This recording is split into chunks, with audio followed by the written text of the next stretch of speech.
रहमान साहब हमारे साथ मौजूद हैं, सीनियर एनालिस्ट हैं। इनको आज के प्रोग्राम में हम वेलकम कहते हैं। जी बड़ी इनायत आपकी, thank you very much sir. Happy new year आपको। जी हैप्पी न्यू ईयर जी, अल्लाह ताला आपको खुशियां दे सबको। आमीन। और हमारे दोस्त हरमीत साहब को भी मेरा सलाम। हरमीत वालेकुम अस्सलाम जी, बहुत शुक्रिया सर, बहुत शुक्रिया, थैंक यू जी। सर बता दें हमें कि ये जो हैप्पी न्यू ईयर है ये हैप्पी होने वाला है, क्योंकि हम हैप्पी इस तरीके से हो जाएंगे कि अवामी मैंडेट जो है वो सामने लाने के लिए हमें बड़ा शफाफ, मुनसिफाना, आज़ादाना जो है वो इंतखाबात मिल सके। देखिए, I have seen a number of decades in this society and as a journalist and even in other experiences of life, other spheres में भी रहा हूँ मैं, एक सिविल सर्वेंट रहा मैं। लेकिन यहाँ पे हमारे यहाँ ये जो हम चीज़ें देखते हैं ना, चीज़ों को गदला दिया जाता है। Sometimes you go one step forward और फिर साथ ही आप 10 स्टेप पीछे चले जाते हैं। बैक गियर लग हाँ, बैक गियर लग जाता है। तो हमें याद पड़ता है कि हमारे एक बहुत बड़े एक लीडर हुए हैं यहाँ पे, बड़े करिश्मेटिक थे वो अपने दौर में। तो I have been listening to his speeches और पार्लियामेंट में भी जाके, ही वाज जुल्फकार अली भुट्टो। तो वो कहते थे they are putting the clock back. वो एक लफ्ज कहते थे, मुझे आज हाइंडसाइट में वो याद आता है कि वो लफ्ज का क्या मायना था। समझ भी आ कि यहाँ पे कुछ चीजें हम बहुत अच्छा, बड़ा पोटेंशियल है हमारी नेशन में, यकीन करें। अब देखिए, जैसे हम यूथ की बात करते हैं कि यूथ का बढ़ जाए जी, 60% ऑफ द पीपल वो 18 से 35 साल के इसके दरमियान के हैं। ये हब है ऑफ एनर्जी। ये वो एनर्जी है जिसको दुनिया की किसी भी एनर्जी के साथ आप मुवाजना कर सकते हैं। इसको आपने हार्नेस करना है। लेकिन हार्नेस किसने करना है? हम इस वक्त ना एक लीडरशिप क्राइसिस क्रिएट करके बैठ गए हैं। और वो लेकिन मैं देखें, अगर आप गौर करें तो आप तो यंगर जनरेशन से हैं, हमारे यहाँ एक पूरा एक सिविलाइज्ड नॉर्म्स का एक पूरा एक बाकायदा एक स्ट्रक्चर है हमारा। अच्छा। हम यानी कि एज ए कौम, मीन हैसल कौम, हमारी हॉस्पिटैलिटी, हमारा love and affection, care for others, particularly आप देखेंगे बाहर के मुल्कों से जो लोग आते हैं वो इतना ज्यादा खुश होकर जाते हैं कि यार ये लोग इतने फ्रेंडली हैं, इतने चीयरफुल हैं, इतने मोहब्बत करने वाले हैं, इतना जज्बा इसार है। अच्छा साहब आप ठीक कह रहे हैं। और यहाँ पे नवाज कौम है, बड़ी अच्छी कौम है, बड़ी अच्छी सी चीजों लेकिन जब ये चीजें आती हैं कि जब मिसाल के तौर पर आप इंतखाबात की आप बात कर रही हैं, तो इंतखाबात को बाज लोगों ने कुछ ऐसे बना लिया कि अगर मैं इक़्तिदार में नहीं हूँगा तो बाकी सब गलत है। तो उसके लिए हर तरह के हरबे इस्तेमाल किए जाते हैं, टेक्निक्स इस्तेमाल की जाती हैं, हथकंडे जिसे हम कहते हैं। अच्छा। वो इस्तेमाल किए जाते हैं।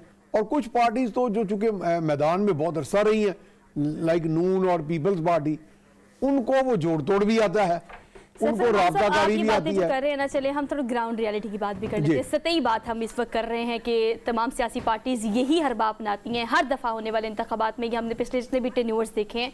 ग्राउंड रियलिटी इस वक्त ये कि अगर आप यंगस्टर्स की बात करें और हर एज ग्रुप की बात करें तो उनको वक्तन फवक्तन कुछ ना कुछ फीड मिल रही है इस टीवी स्क्रीन से।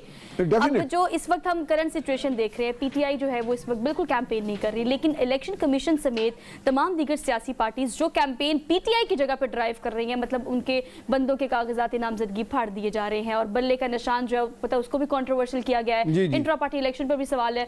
तो आप क्या समझते हैं कि हम देखते हैं कि हर दौर में कोई ना कोई एक पार्टी ऐसी जरूर होती है जिसको हमें दीवार के साथ लगाना होता है?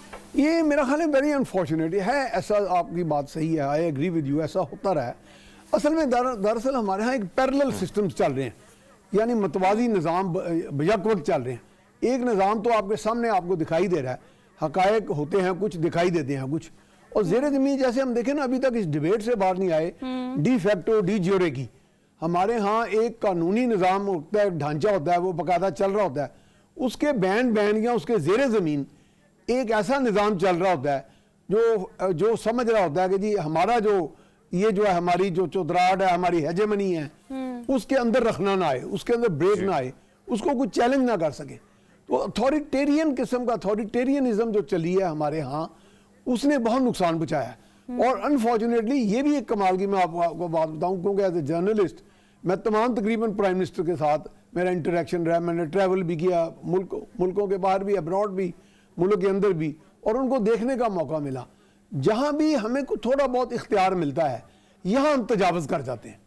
भले वो सियासी इख्तियार है, तो वो जब हम तजावज करते हैं तो जैसे नवाज कहते साहब, हैं- अगर हम देखें जी। जो आप फरमा रहे हैं कि बहुत सारी चीजें जो हमारे सामने आ रही हैं, यकीनन इलेक्शन करीब है, दिन जी, करीब बिल्कुल करीब है। गिले बहुत ज्यादा किए जा रहे हैं। गिला ये है कि मौलाना फजल रहमान साहब कहते हैं कि खैबर पख्तूनख्वा में इलेक्शन को डिले किए जाएं। हाँ। क्या वजह है? क्या वाकई वहां पे जो वो जवाब पेश कर रहे हैं दहशतगर्दी है, या कहीं ना कहीं खौफ इस बात का है कि मौलाना साहब अपनी सीट अपने हल्के से भाग के वो पशीन की तरफ चले गए, पशीन में भी उनको नहीं नजर आ रहा कि वो जीत पाएंगे? क्या ये वजह है? क्या ये सूरत हाल हो सकती है जिसकी नहीं, वजह बिल्कुल, से आपने तो कोई खुद खतरा ही दिखाई खुद ही दे रहा उसका है मौलाना जवाब साहब दे को? दिया। आपका पार्ट 1 पार्ट 2 जो है ना, आपका पार्ट 2 उसका जवाब है। क्योंकि देखें, उनका अपना भी एक सारा सामने होता है ना, एक पूरा सिनेरियो उनके सामने होता है, वो उसको खुद भी स्टडी करते हैं। क्योंकि जब उनको माजी में एक डिफीट हुई तो वो अपने तौर पे, यही मैं कह रहा हूँ कि उन्होंने अपने ऊपर एक एट्रीब्यूट कर लिया है कि जी हम तो बड़े पॉपुलर हैं, अब ये हमारे साथ क्या हो गया। अगर हम यहाँ पे हमारा वोट जो है सारा रिवर्स हो गया है तो इसका मतलब इसमें कोई किसी का हाथ है। जरूरी नहीं है कि हाथ हो, आपका करिश्मा फेड भी तो होता है ना।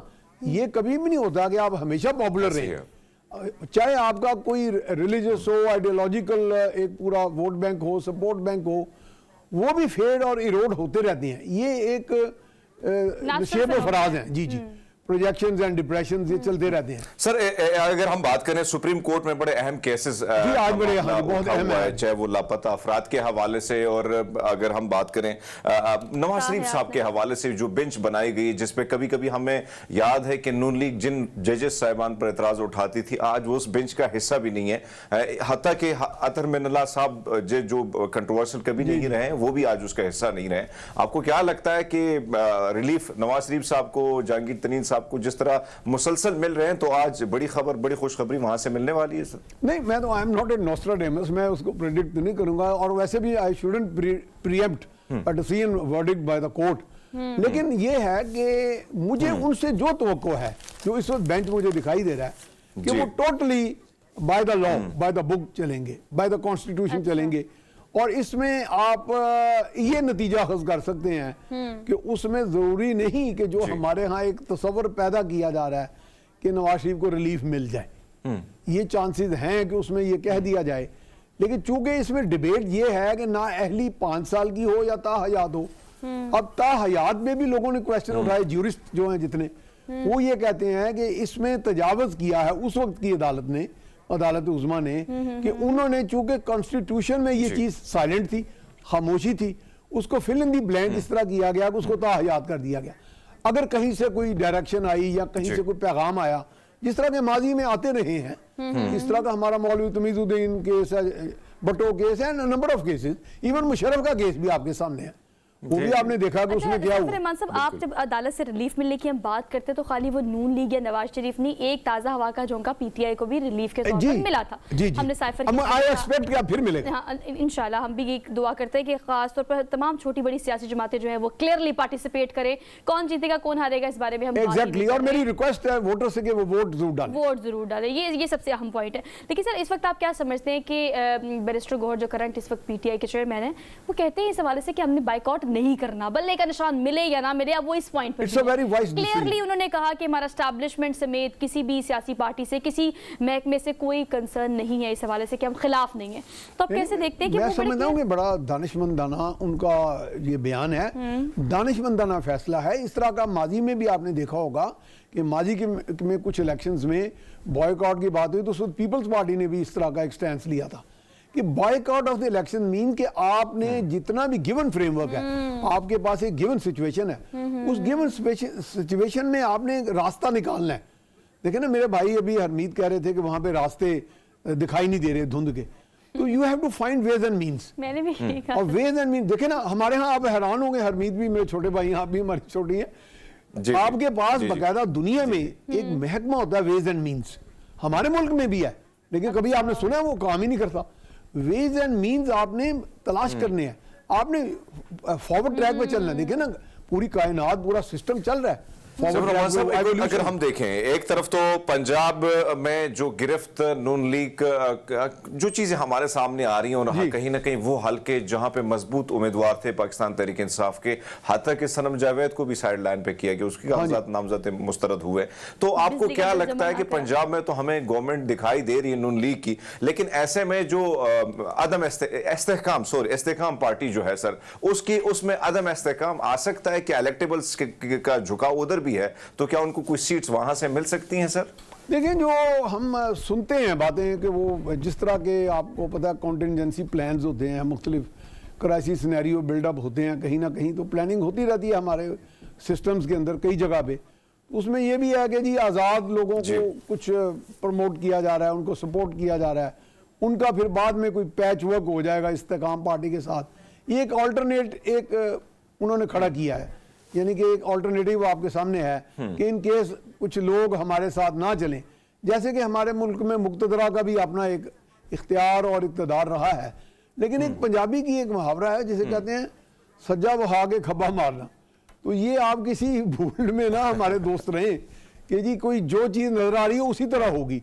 ये खब्बा सज्जा दिखा के खब्बा मारने में वक्त नहीं लगता, क्योंकि देखें अगर हालात कोई चीजें अगर कोई ऐसे कम टू अ हेड जिसे कहते हैं, अगर कोई सिचुएशन ऐसी अनटूवर्ड बन जाती है या उस तरफ चलने लग पड़ती है, तो जिन्होंने संभालना है सारे सिस्टम को स्टेबलाइज करना है, वो तो क्या सर ये बताइएगा कि जो हम देख रहे हैं अब बहुत सारे लोगों के कागजात नामजदगी जो मुस्तरद हुए हैं, तो इसमें कोई शक नहीं कि वो ट्रिब्यूनल से रब्ता करेंगे, फिर मामला में आप जा रहे हैं वो आजकल। तो ये जो अदालतों के चक्करों में ये मामला जाएगा, आपको नहीं लगता कि कहीं ना कहीं रिलीफ भी मिल जाता है इस किस्म की जब फैसले होते हैं? जो तस्वीर हमारे सामने आ रही है, फिर जिस किस्म की वीडियो, हत्ता के जमशेद दस्ती के घर पर और उसके बेगम को जिस तरीके से उस पर जुल्म ढाए गए, तो आपको नहीं लगता कि ये बहुत गलत तासुर जा रहा है और आवाम का गुस्सा फिर कहीं ना कहीं वोट में भी निकल आ सकता है? जी बिल्कुल, इस वक्त तो गुस्सा ही हमें डोमिनेट कर रहा है ना जी। इस वक्त हमारे मुआशरे में जो सबसे पेनफुल चीज है वो गुस्सा डोमिनेट कर रहा है। जैसे हम कहते हैं अंग्रेजी में वायलेंस बिगेट्स वायलेंस, तो इसी तरह रिस्पेक्ट बिगेट्स रिस्पेक्ट। असल में हमारी सियासत के पीछे जो मुआशरत है, मुआशरत के अंदर एक बिगाड़ आ गया, और उसमें हम तकरीबन बहुत से लोग, हम मीडिया वाले भी, कि हमने लोगों को वो चीज़ें नहीं बताई कि जहाँ पे फायर फाइटिंग का किस तरह एक निज़ाम है। दुनिया देखें ना, पीसफुल को एग्जिस्टेंस की तरफ ही अगर हम जाएंगे, अपने मुआशरे में ले लें, चलो दुनिया के अंदर तो बहुत गदर भी है, उधर फ़लस्तीन का इशू है, कितने मजालिम ढाए जा रहे हैं, और कॉन्फ्लिक्ट्स भी बहुत हैं, लेकिन हमने एज ए सोसाइटी हमने किस तरह पीसफुली को एग्जिस्ट कर रहे हैं, ये हमारे पास इस वक्त मुझे लग रहा है कि इसका फुकदान है।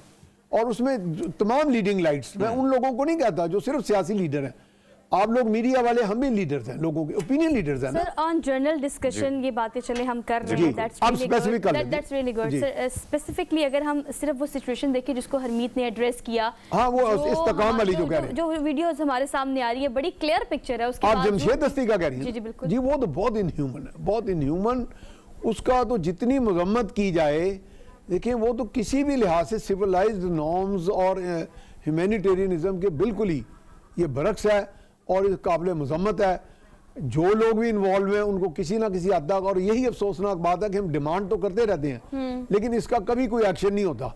तो क्योंकि दुनिया, हमारा निज़ाम इंसाफ जो है वो इसीलिए तो मार्ज वजूद में आता है कि जहाँ पे कोई अगर गलती हो, रॉन्ग डूइंग हो, ज्यादती हो, जुल्म हो, और उसका एक तदारक भी हो, डिटरेंस भी हो। सर आपका भी डिटरेंस खत्म हो गया। सर आपका भी एक एनालिसिस मियां साहब, अगर हम देखें एक चीज जो हमारे जी हरमीत जी अरे सर मैं आपसे ये पूछना चाह रही हूं कि फॉर एग्जांपल अगर हम देखें जो सूरत हाल है, एक तरफ तो चीफ जस्टिस साहब जो हैं उन्होंने इलेक्शन का बेड़ा उठाया, इसमें कोई शक नहीं है कि वो चाहते हैं कि इलेक्शन हो, सब चाहते हैं कि इलेक्शन हो, लेकिन यहाँ पे एक चीज जिस पे सवाल उठ रहे हैं कि शफाफ इलेक्शन कहीं नजर नहीं आते हैं। जो वीडियो विजुअल वो सारी चीजें मुख्तलिफ बयानी, इलेक्शन कमीशन का अपना जो तरीकाकार है, फिर उस पर भी बहुत सारे सवाल उठ रहे हैं। तो आपको नहीं लगता कि अगर ये शफाफ नहीं होंगे तो कहीं ना कहीं फिर मामला अदालतों की तरफ लोग फिर देखेंगे, फिर सवाल उठेंगे सर चीफ जस्टिस की तरफ भी?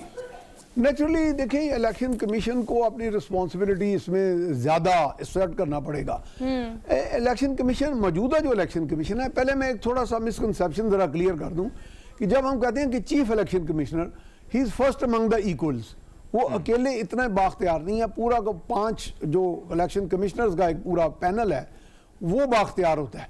तो उसमें जब यूनानिमसली वो कुछ फैसले भी हो जाते हैं, मेरा वोट का भी शायद उनका है कोई मेजॉरिटी का, लेकिन यूनानिमसली आने चाहिए। उसमें ज़्यादा इशू ये है कि एक दौर में उन्होंने थोड़ा असर्ट किया था और हम सब मीडिया वाले हैरान हो गए थे कि पाकिस्तान में इलेक्शन कमीशन भी आंखें दिखाने लग पड़ा है। जब वो RTS का हुआ या उसके बाद धुंधवाला हुआ तो उन्होंने कहा जी ये लोग इतनी देर गायब रहे और हम खुद हैरान है कि हु डिड इट। लेकिन ये सवाल जब उन्होंने उठाया तो लोगों ने कहा कि अब ये असर्ट करने लग पड़ा है। इलेक्शन कमीशन जो होता है बुनियादी तौर पे, जैसे इंडिया में देख लें, इलेक्शन कमीशन बुनियादी तौर पर अवाम का एक ट्रस्टी है, उनके ट्रस्ट का कस्टोडियन है। ठीक है, अगर उस कस्टोडियन ने असर्ट नहीं करना, देखिए यही तो, जैसे हम जर्नलिस्ट हैं तो मैं जर्नलिज्म पढ़ाता भी रहा हूँ, तो बस तो मैं अपने स्टूडेंट्स को कहता था कि अगर आप में जुर्रत इजहार नहीं है तो इस शोबे को ना अपनाएं। ठीक है, अगर आप में जुर्रत नहीं है तो आप अदलिया में ना आए, अगर आप में जुर्रत नहीं है तो आप इलेक्शन कमीशन में ना आए। आपका ये सबक जो आपने अपने स्टूडेंट्स को पढ़ाया बहुत ठीक है, लेकिन जिन्होंने बड़ा खुल के बोला हरमीत, उनका भी हमने देखा कि इस इंतखाबात से पहले क्या हशर हुआ। तो ऑल दो ये सारी सिचुएशंस जो है वो क्लियरली हमारे सामने है, अगर टीवी स्क्रीन पे नहीं तो कम से कम सोशल मीडिया पे हमारे सामने आ ही जाती है। Sir thank you so much for being here.